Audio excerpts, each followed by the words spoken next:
Hello out there. Good morning, good afternoon, good evening, and welcome to another edition of the Isaac George Show here on Yin Radio TV.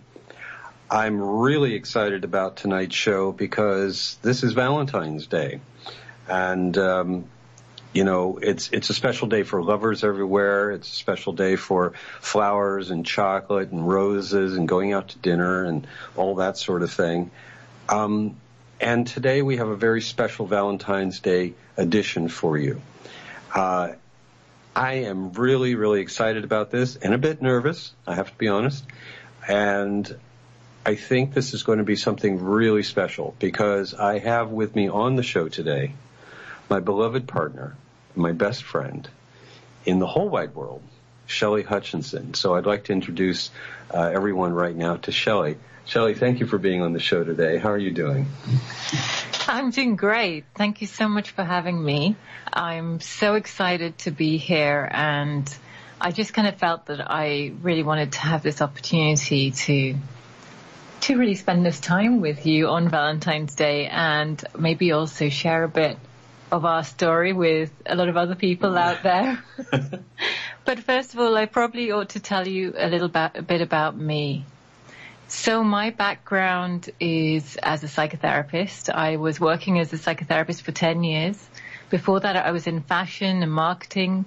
And in the last sort of 5 years or so, I've tried to combine all of my passions into a business. So now it might seem like I do something really different, but I work as a business coach and I teach people how to grow their heart-centered and highly profitable businesses.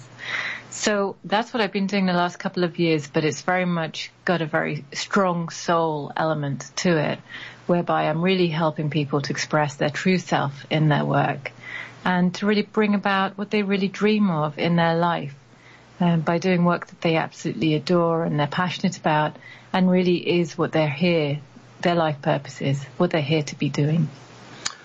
Thank you so much for that incredibly concise and yet informative introduction, Shelley, because people don't know you. They know about me on the show, but they don't know about you yet. We've been sort of keeping ourselves under wraps all of these months and actually for years, and there's been good reasons for that. However, one of the things I want to say right now that's very important is that we have an important story to tell. We have an important thing to share because many of the people who have been listening to my program and reading my blogs and paying attention to what I've been involved with in a spiritual sense for a long time involves relationship, involves heart-centered connecting and conversing. And one of the things that is really near and dear to me is love and the heart and the soul. And so much of my spiritual journey has been wrapped up with relationships and with spirituality. And so I really want to ask you, Shelley, why did we want to do this show today? What was our motivation? What was our inspiration as you see it? Well, honey, thank you so much for giving that over to me. I thought you were going to speak about that bit.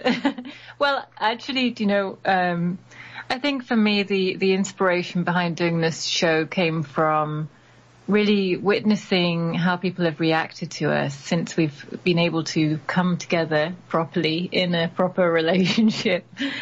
And just the sense that when we talk about our story and what we've been through along this journey, what happens is people feel really inspired. They feel as though it's possible for them to have love in their lives and for them to meet someone really special to them, and that no matter what the challenges are that you might go through along the way, that there is love out there for you. And when we go out places, we've been shocked by how much people just want to support us and how much people just naturally start kind of gifting us things. And it's just been an incredible experience in the last few months and something I really feel blessed with. And today is a really great day to be able to let others know and be part of really what's happened for us. But I also know that you wanted something to share something about what twin flames are. So okay. I'll let you explain that bit. Thanks so much, dear. I really do have something to share about that, because how this all began was, over 5 years ago. And I've been through some very significant relationships in my life, some very powerful connections. Some have been very catalytic, and some have been rather destabilizing. And I've gone through a Kundalini awakening. I've gone through very various types of shamanic journeys and openings. And some of them have been through and because of the relationships or the connections that I have found with people, very deep soul connections. But nothing has quite compared to this. I recognized my twin soul connection, or our twin soul connection with Shelley, almost instantaneously. And this connection and everything has to do with how and why we want to share our story today, of how my beloved and I came to be in this place that we are right now, and how I felt it was really a more heart-centered and tangible experience that I wanted to talk about this deep soul connection and what that's about. And since we've been together, we've experienced our love and joy and how it's affected, as Shelley was saying, and inspired others, and especially, ultimately, coming to the realization that love wins. Okay, so should I tell them about how we met, or do you want to tell them about how we met, Isaac? Well, why don't you start? Go ahead, start, Darwin. Thanks. Okay, well, this is kind of a funny story in itself, but it all started because I actually went to a workshop with your then wife, if you don't remember. I do remember. And at the time, I was married and really wanting to get pregnant, having a few fertility issues, which is nothing unusual. But I felt that Tantra could help, and I went along to your wife's workshop. And we really connected. We got on really well and decided to go for a cup of tea later, a few weeks later. And I think it kind of went from there, didn't it, Isaac, in terms of how we actually then met?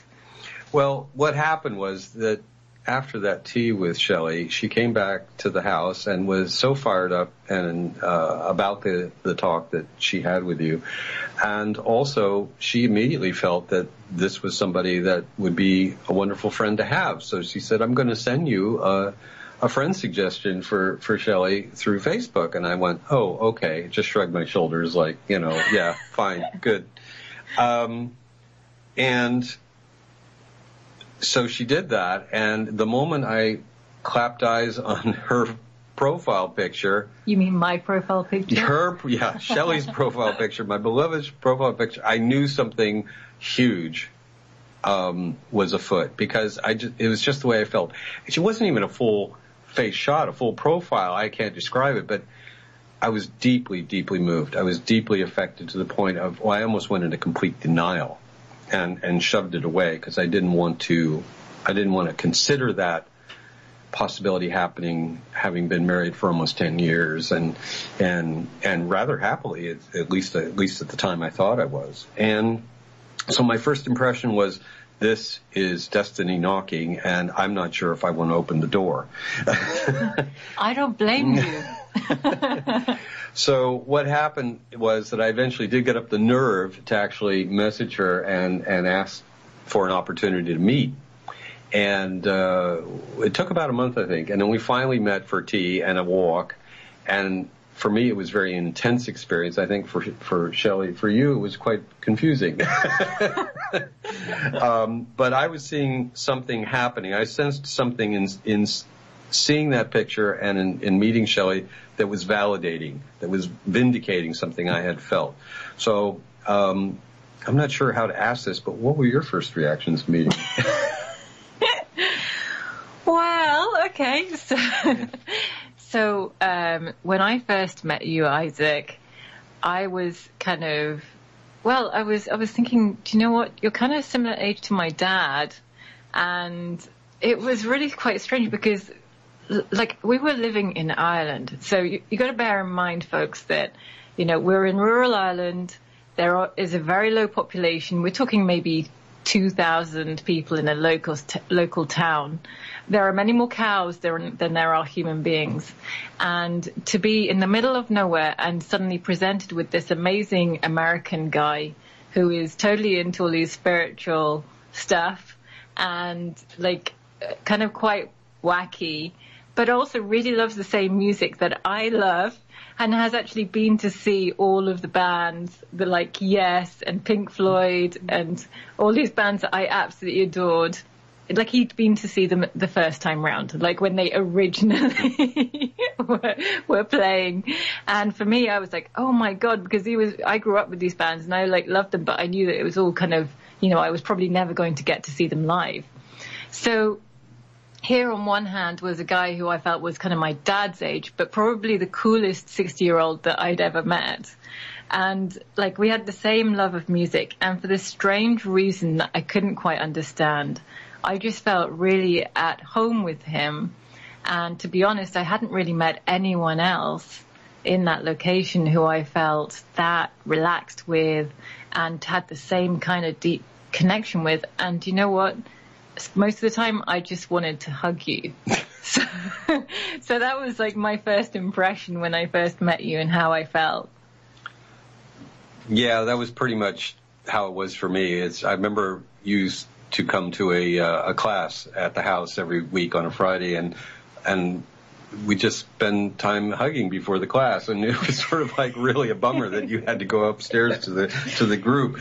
But that aside, what eventually happened is we go out on walks, and we just went for walks, and we developed a friendship. We developed a very beautiful and deep friendship that was very platonic.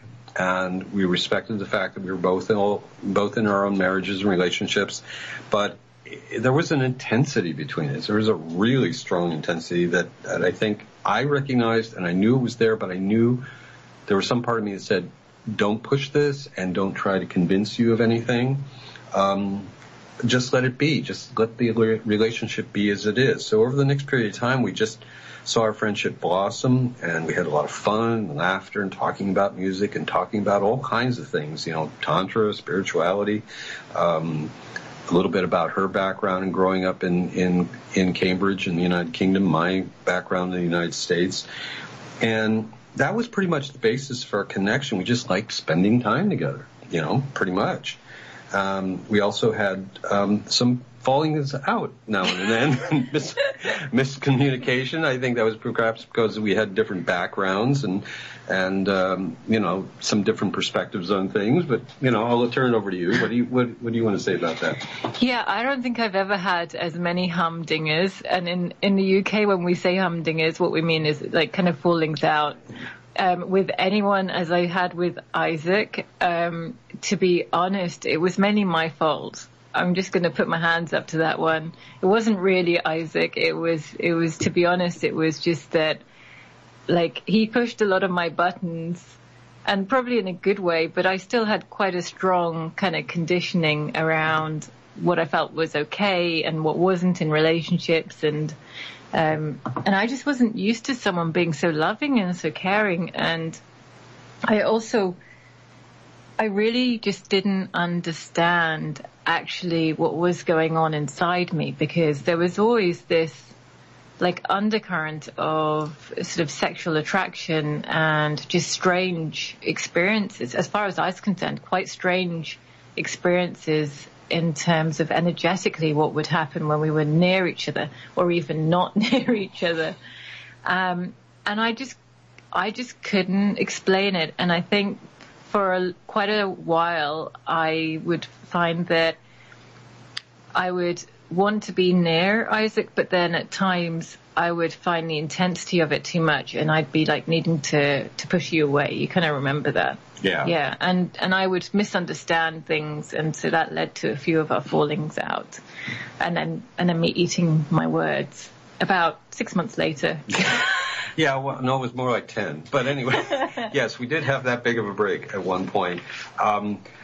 But during this time, I was also, because I sensed that she was struggling with some of these things and that she wasn't used to them, whereas I had an experience like 20 years earlier that was similar in some ways. I kind of decided I was going to go back in and really dip my toe back into exploring and researching twin flame, twin soul, soulmate phenomena. And a couple of the things that came up really, gave me some validation and credence that this was how would you say, the real McCoy. That's what we would say in the States anyway, the real deal. More so than any experience I'd had before, because it had sustainability to it. It had a constant building to every time we met, or every time we conversed, or even text messaged each other. So some of those signs and symptoms that have been enumerated, you can find a lot of this information on the web, or you can contact me for information about this. I've been compiling things for years, both back in the late 90s and recently. Sometimes the twin flame or twin soul connection could be between two people from completely different backgrounds, completely different upbringing or countries, sometimes different races or nationalities, and sometimes there can be a wide or disparate difference between the ages of the two people. And now there's 26 years separating us in age, I'm being the older, and it doesn't feel that way to us. We don't feel that gap. We don't feel that difference. But that's one sign or symptom of a twin flame or a true twin soul connection. Also, the telepathy we had, the synchronicities we've experienced, the sexual or sensual connections of a very high vibration and intensity, even at a distance without being in each other's physical presence, even so far as being in other countries at the same time, and having been in dreams with each other, or I'm thinking about her, message her, and then she says, everybody's experienced some synchronicity like this, but on this kind of intense level, it was pretty compelling. So I don't want to sound smug about it, but here I was feeling, what's going on here? What is happening? There's my marriage. What am I doing? What is this all about? So what was going on for you at this time? I mean, in terms of the reticence or the fear, or what do you want to say about this right now? Well, during this period of time of my life, I mean, we're talking about really a 3-year period when we were really just very good friends, and sometimes not talking. Very good friends who aren't talking. But during that period, I probably went through some of the most challenging aspects of my entire life, some of the most challenging experiences. One being that I was diagnosed with a heart condition. I went into heart failure, and I didn't really recover properly for 2 years. So I was very weak for a long period. And that just completely changed things for me. I mean, I was suddenly on a lot of medication, and I couldn't handle any stress. And for a long period, I was just very, very sick, really. And it took me 2 years to get back to some kind of normal footing. So there was that happened. And of course, at the same time, I was in a marriage and wanting to get pregnant and having fertility issues. And then when I got my heart condition, I was told, you cannot get pregnant. You really can't. And I suddenly realized over the period of about 6 months that I was never going to be able to carry a child. So I then had all of these huge kind of changes to what I thought my life was going to look like, i.e., get married to the guy that I'd been with for like 15 years and, then have kids and have a family. And I thought that's what my life was going to look like. And I really wanted to have kids. I absolutely adore kids. And then suddenly I'd got this heart condition. I wasn't able to work and I wasn't able to have kids. And this was really hard. And I was starting to also realize that the marriage I was in was not really working for me. And it was starting to get worse once I realized more about my needs, because with the heart condition, I started to realize that I couldn't carry things the way that I had done. So this is no disrespect to my ex. He's a lovely, lovely guy, and I care deeply for him. But he had ADHD and just struggled with motivation and holding down a job consistently. So I was kind of working and also paying the rent and doing the housework and buying the food and, basically doing everything. And once I got my heart condition, I couldn't manage that anymore. So it started to put a stress on our relationship. And of course, we weren't really moving in the direction that either of us had hoped when we got married. And as you can imagine, things were unraveling fairly fast. So really, our friendship, Isaac, was really during some of the most difficult times of my life. And it really, it really made me realize that ultimately what I was experiencing in the difficulties with my relationship with my husband at the time it was a conflict between what I was coming to know in my heart, that my heart needed, and the relationship I was in. So because of the heart condition, I'd started doing a lot of work connecting with my heart, and I'd been seeing a lovely lady kind of doing a lot of breath work and really trying to do as much holistic work as well to support myself, not just relying on the medication.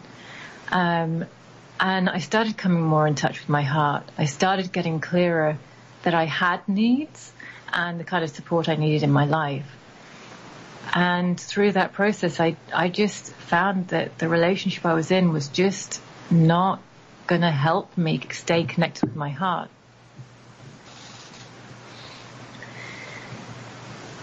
Well, you came back and got in touch with me, I guess it was in the fall of 2013.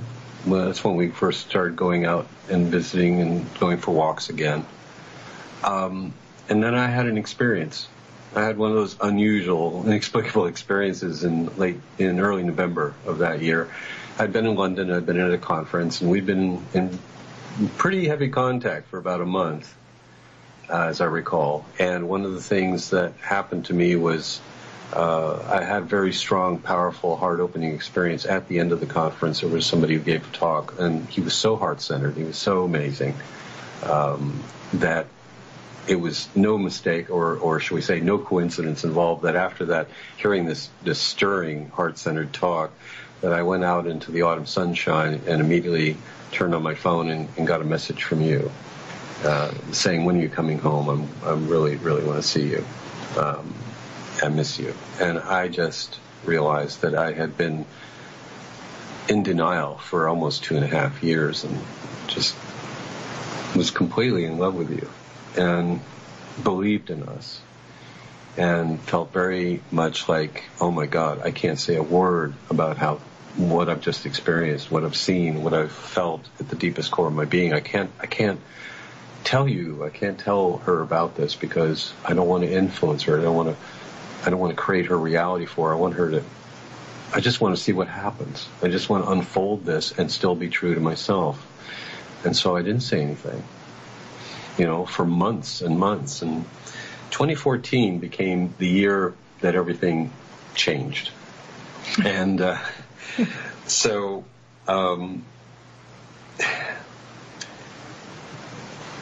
shall I jump in? Yeah, you better jump in. Because, really this is where it picks up for you. It is. And yeah, I'm a slow learner, okay? I can't see what's in front of my face at times. And it took a moment, do you remember, on the workshop? So yeah, this was in March of 2014 now. So in the March of 2014, I'm in the middle of hosting a workshop, a marketing workshop, I'm just going to hasten to add, where I'm meant to be teaching everyone about how to grow your soulful, heart-centered business. And what happens is I suddenly feel that the room is very in their minds and we're not really connected to our souls and our body to really bring up that information, that inspiration that we're needing. And so I think, let's do a meditation. This is a great idea. So I stand there and I start bringing everyone into this, opening to their bodies and opening to the earth. And suddenly I'm really aware that I'm not holding this meditation on my own. And I look across the room and I just see this beautiful, glowing man in front of me. And my God, there's just gold coming out and shining from him. And in that moment, who do I see? I see you, darling. And I see you, and I see you in a way that I don't think I've ever seen you up until that moment. And all I can say is that in that moment, I fell in love with you. And I really believe that I saw the true you. And I know that you are my angel. And that's definitely what I saw that day. And of course, like, once your eyes have been opened, you can't close them again, even if you want to. I think that was more than you saw that with your physical eyes, but also with your third eye. I think it would be said, because it wasn't not an out of body experience. It was certainly something that was beyond the physical, and that's what I experienced the first time I saw your picture. In a sense, even though you weren't physically available, but I had that experience. We had that experience, that connection, when I had that experience in November in London. But then it happened for you. And anyway, yes. And as good girls do, when you have an experience like that, what you do halfway through the workshop, when you have a moment, is you walk over to the guy and you just say to them, "Would you mind driving me home tonight? I have something I want to talk to you about." Which you did. Which I did. And being kind of gutsy, which didn't really take much guts, but I just kind of told you what happened. And then... Then? Do you want to say what happened then? Well, I was kind of puzzled the rest of the day, especially after lunch, why she was staring at me all this time. And what had happened? What happened to Shelley? Anyway, we drove home, and on the way home, I think we may have even stopped somewhere along the way, and you just wanted to chat, but you wouldn't let my hand go. And you did tell me. You did tell me what had transpired. And I thought, this is it. This is definitely, everything else has been dress rehearsal up to this point in my life. And how in the world are we going to navigate through this? Mm-hmm. Right?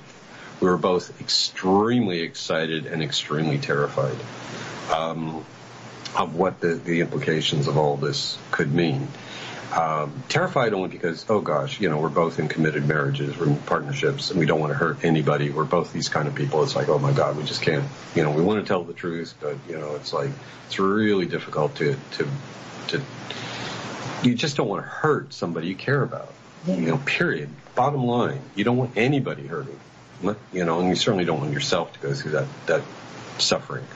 So, even though the next couple months, 2.5 months or so, was like what is called in the twin soul, twin flame parlance, a bubble phase, we were completely and totally walking on clouds most of the time.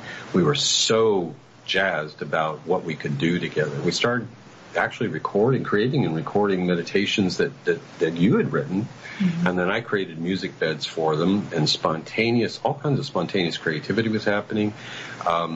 By the way, I'm not going into it in this show, but there were a lot of astrological underpinnings to not only our connection astrologically through the magic of synastry, but also with events that were going on. And we had an amazing day, spent a whole day in the studio creating meditations and recording them on the day of the Grand Cross, April 14th, 2014.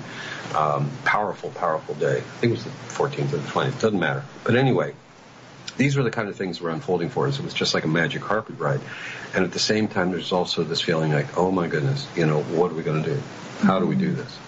I had to start looking at things for myself, independent of whether Shelley did anything, whether you decided you wanted to be with me or not, even though there had been talks like that. I finally had to just look at my own life and my situation and really get honest with me.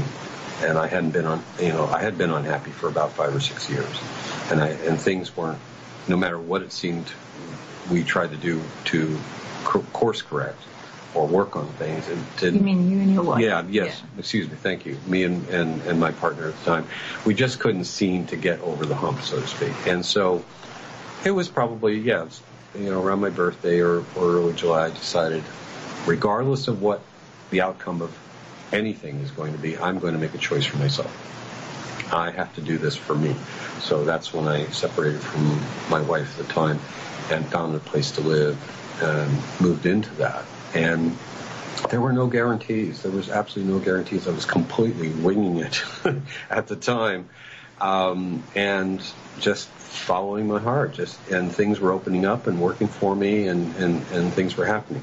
So I had made up my mind this is what I had to do regardless. Now I know, dear, it wasn't going to be easy for you, as you've been in this relationship with your partner for a much longer period of time than I was. Would you like to share your feelings during this time from like midsummer to, I think it was October? Okay, I have 3 words. Fear, guilt, horrible. I think that pretty much sums it up. It had been such a lovely bubble phase, and whilst we just had a couple of months kind of just where it was just us and we weren't having to deal with anyone outside of us or really face our partners or anything like that, once we got to that stage of needing to actually action stuff with our partners, because it just wasn't tenable to keep going,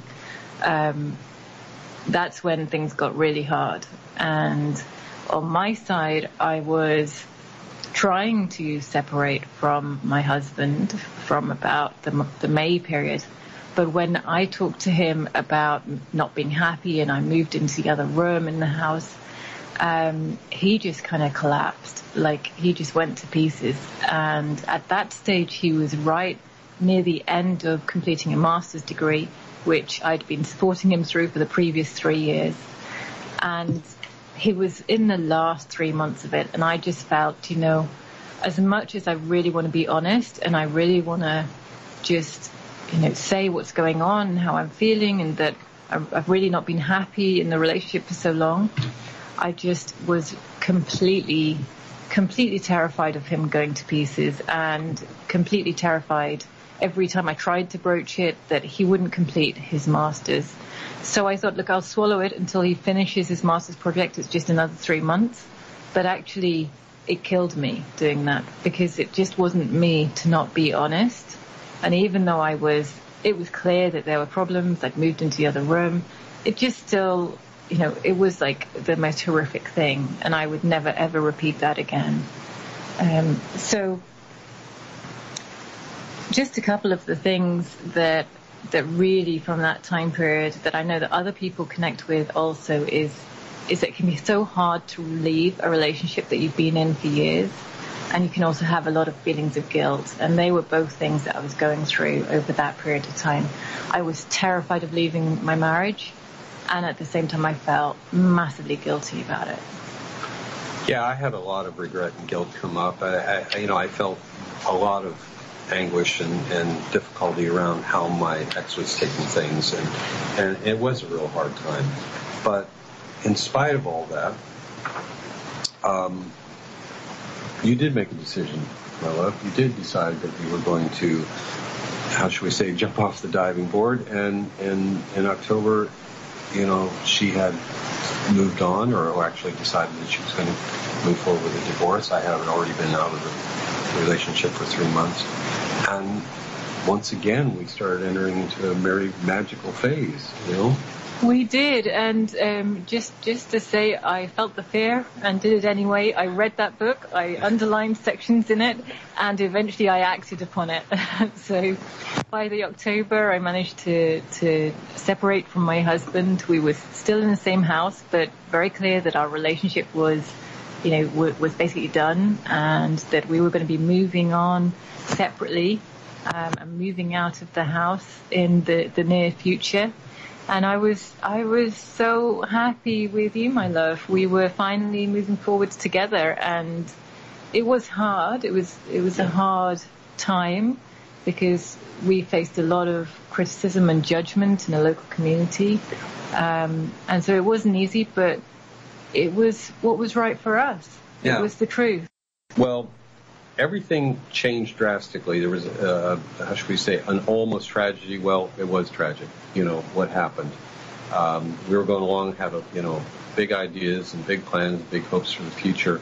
And Christmas week, everything kind of came to a grinding halt. What happened is you went to visit your relatives for Christmas, and I stayed back in Ireland, and so did your husband, because obviously you were separated at the time. And while you were over there, he was going to work and got into a very bad car accident, very, very bad. And what happened was you came back that same day, and I met you at the airport, and we went to the hospital, and for the next 3 or 4 days, we didn't know what was going to happen. We didn't know. And absolutely. It was a complete shock. And to be honest, like, my husband was in intensive care for about a week. Unfortunately, he lost about 5 years of memory, so he couldn't remember that we'd separated and didn't remember a lot of key things that we'd been through in the last 5 years of our relationship. So it was really difficult for me, because I was there with, like, my husband, who I'd been with for 17 years, or nearly 17 years, 15 years at that point. And on one hand, I really loved you and wanted to be with Isaac, and wanted to be with you. But at the same time, there was my husband, who was basically incredibly vulnerable and desperately needing my support. And I knew that in order to help him recover, I was probably the best person, because I actually remembered what had happened in his life in the past 5 years and more. So this was the effect of the fact that we came to realize that he actually suffered a head injury. And so I felt like I didn't really have a choice but to break off our relationship so that I could be there and look after the person that I'd been in a relationship with for the last 15 years. Yeah, and so we didn't have any contact for 2 months or more, and it was difficult for me, very, very challenging. And we ended up feeling, I could feel what was going on with her because of the connection, because of this connection that we had. I could feel what she was going through psychically, emotionally, and I didn't know it at the time, but I was suffering a little bit of PTSD, and I was not sleeping well and had to end up going to the doctors. But we finally did start connecting very, very lightly and very tentatively about 3 months later, and very little after that, because she felt guilty and she was going through what she was going through, and I was just trying to find some way to support her. But I think it was by the middle of June we had connected a couple of times, and you also had gotten clearer about your that and about the relationship still wasn't working for you, and you felt that you wanted to try to move on, not because of us, but because you needed to for your own sake. And do you want to take over and tell folks what happened in June? Yeah, so, this was as you can imagine, this was a really difficult time, because on one hand I was there looking after my husband, and at the same time, sadly, my brother, during that time period, he had the same heart condition as me, and his heart had deteriorated very, very badly. And so he was basically on heart transplant list. So I, despite looking after my husband, I was also trying to get over to see him and to spend a bit of time with him as well, because he was so ill. And then at the end of June, when we really had hopes that he was going to make it through despite being so ill, he unfortunately suddenly died. So for me, it was a case of having been, I was down already and I was struggling as it was, and then losing my brother and losing him, and I only have one brother. Losing him just sent me into a place of despair, really. And the connection with my brother, with us sharing the same heart condition, it's genetic and runs through my family. It just was like, well, why am I still alive? Why am I here? And my brother hasn't made it. And seeing my nephews grieving, and they're only young, and my sister-in-law, it was too much pain, and I just lost hope, really. And sometimes I think people can understand this, but when you go through so much pain and so much hurt, you just don't want to feel any more pain, and you don't want to hurt again, and so you don't want to be alive because you don't want to feel that pain. So I really shut down. and I just didn't have any energy to be able to do anything to change my situation. I just felt like I just had to try and cope with the depression I was really in at that point. Yeah, so you ended up telling me 2 months later that you were going to move back to the UK to be close to your brother's widowed girlfriend. Yeah, and her sons, your nephews, and to support them, to be close to the family, and even though I understood that, it hurt deeply, and I just wanted the best for you at the time, and I didn't know what else to do except let you go off and do what you needed to do. So you moved back to the United Kingdom in December of 2015, and my winter of 2015, 2016 was very hard. I did a lot of introspection, a lot of self-work, looking at the deepest and darkest places within me to see where I needed to shift my perspective around what had happened between Shelley and I, what had happened with my marriage, what had happened with my life. And so this was a dark night of the soul for both of us. And yet during this whole time, something in me kept telling me that this could work out in some way, shape, or fashion. I had no idea what to expect. I just knew that the connection was there because I could feel you, and I could feel what you were going through, and I could share that with you without then taking it on and processing it. But I couldn't ignore the signs and signals. I couldn't ignore how my heart felt after all that we had been through up to this point. For almost a year, I still was in love with you, and I still believed in us. And that carried me through into the following year. And I didn't know what was going on. We had no contact from like August until the following year. But I started making some shifts. I was doing some work with some people that I really trusted. Mike, 24 years ago, was helping me through a lot of this time, and she really supported me, as did some other friends. And some friends were dead set against this. They thought I should just move on. I should just forget the whole thing, forget Shelley, and just move on. And to a lot of people's logic, that would be true, but to my logic, it wasn't. So what ended up happening is during March and April, I started doing a lot of energetic clearing work. I started really actually doing some clearing work for both of us, and also letting go of any expectation of what the outcomes needed to look like, and my needs and my desires, and just letting Shelley just live her life and get on with things. And that happened in about the middle. I just said, "You're free. Just go do what you need to do. I'll always love you. I'll always care about you. I'll be fine. I'll get on with my life, and I'll be okay." You want to share what happened with you around that time, or before then? Well, around April time, I was on the other side of the ocean, of the Irish Sea, and whilst Isaac was doing his clearings, unbeknownst to me, I started to feel something shift with him. So we've got to bear in mind the fact that we hadn't had any contact, we hadn't been speaking for months, we hadn't spoken at all, and actually there'd barely been any conversations between us since the Christmas 2014. So it really was barely any contact.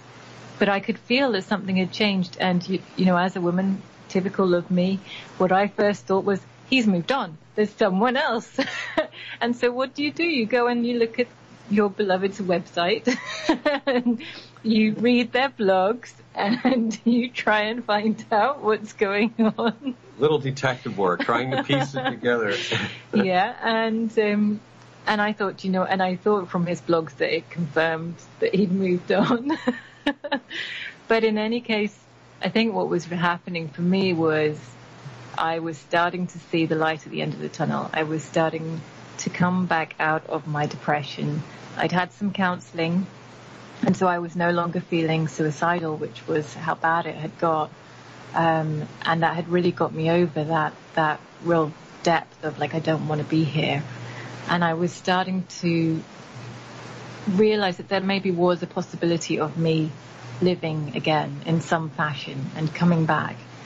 And And I just had this sense that I needed to contact you. I needed to contact Isaac. And the reason why was really simple. I needed to hear my heart. And I couldn't hear my heart at that time. It was so far away. But I knew if I spoke to Isaac and I could hear his voice, I would be able to hear my heart again. And that then I would start living again. And so I got my phone and I sent you some messages, and I didn't get through the first time. And when I was out on a walk in the countryside next door to my house in Cambridge and with loads of cows around, I finally got through. It was about 7 o'clock in the morning. And I think we spent about an hour just talking and crying. And really it was an incredible experience to be received without any recriminations by you, and that was very powerful just because I really did hear my heart again. I could hear what love felt like, and it was the most beautiful thing that I'd ever heard. And it was like the first day of spring, or that first moment, where you suddenly open from a really dark place and suddenly there's some light coming through. Well, that was the beginning, and as we talked about in that conversation that we had that day, is that you said, I'm beginning to wake up, I'm beginning to extract myself, but I need to go baby steps. There was still a lot of work to do. There's still a lot to work through and go through. And keep in mind, I was still living in Ireland. I was still living near Cork City. And actually, I had been over to the UK in March looking for a place to live, a place to move to, because I desperately needed to get out of Ireland. I felt like I was done there for a long time. So I started looking at Bristol. I started looking at Glastonbury. I started looking to the future for myself at that time, before Shelley had gotten back in touch with me. But I was doing that completely independent without any expectations. So over the next period of time, I just made my preparations the best I could to get myself back to England. I didn't want to live in Scotland again.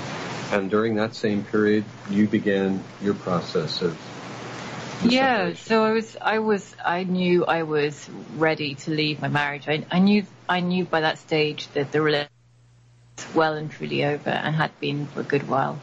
Myself and my husband hadn't had what one would call a normal relationship, because I'd been looking after him, more of a carer, for a good year and a half by that stage. So we hadn't had anything like a normal relationship for a good few years. And I had the courage, and I knew that it was time to leave. So completely independent of Isaac, and just for myself, really, at that stage, I started the proceedings to leave my marriage, and then actually did leave and got through the divorce process. Yes, and it took me a little bit longer than I'd planned on, because I didn't really get my divorce going until around the same time. I had been separated for all those months, but didn't start the divorce process until almost simultaneously, until May of 2016, May of last year, and it wasn't finalized until the end of October of last year. Longer, there was a little bit more entailed in that process, but we don't need to cover that here. And we do have to say that we didn't jump back into things too fast. I mean, there was always a sense of we'll never be out of each other's lives, but we didn't know what was up, what we were going to have to do to get to where we wanted to be, if we wanted to be that way. But once we connected again, or we met in person, it was just like it had happened the other two times that we had, either fallen out or been separated. We just felt that sense of home again, that sense of belonging, that sense of comfort, that sense of ease. And just that beautiful joy just started bubbling up. And, there were times last fall when we said, there's no way we could capture that bubble phase we were in back in 2014. And something in me just kind of spontaneously said, well, consider the possibility it could be better than that. Could it get any better than that? And so we discovered quite naturally and organically last November and December that it could get better than that.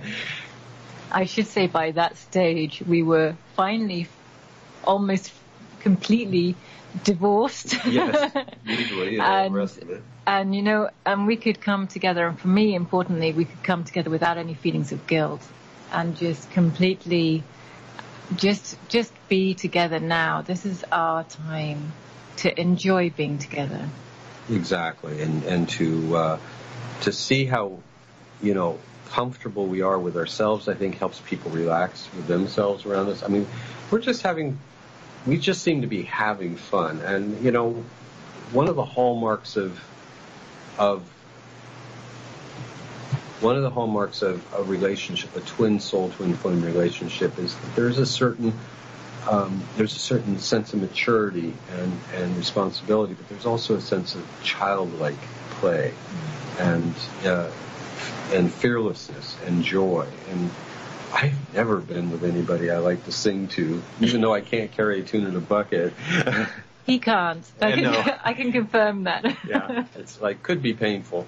And, sometimes we just turn on music and just start dancing spontaneously. And, this may look crazy to other people, but we don't care.